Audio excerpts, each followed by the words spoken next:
5 صدیوں کے اندر لفظ علم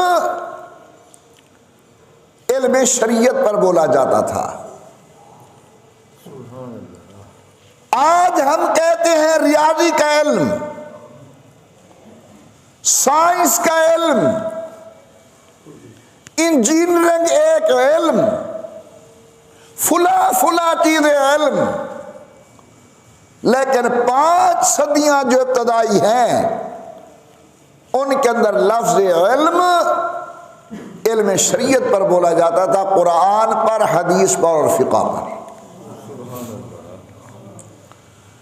صحیح بخاری جلد اول کتاب العلم کے حاشیے پر ہے کہ اگر کسی آدمی نے یہ وصیت کی کہ میرے مرنے کے بعد میری جائیداد علماء میں تقسیم کر دینا، اب سوال یہ ہے کہ اس کے مرنے کے بعد اس کے وارث کون بنیں گے؟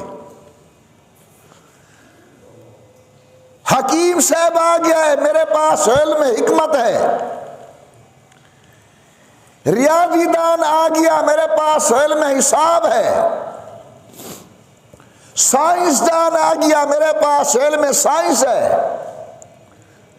علماء نے آگے حکم یہ نافذ کیا کہ اس مرنے والے کی جائیداد کا حصہ نہ تو حکیم کو ملے گا، نہ انجینئر کو ملے گا، نہ کسی ریاضی دان کو ملے گا، بلکہ لفظ علم چونکہ قرآن، حدیث اور فقہ پر بولا جاتا ہے، اس کے مال کے وارث مفسرین بنیں گے، محدثین بنیں گے، فقہا بنیں گے.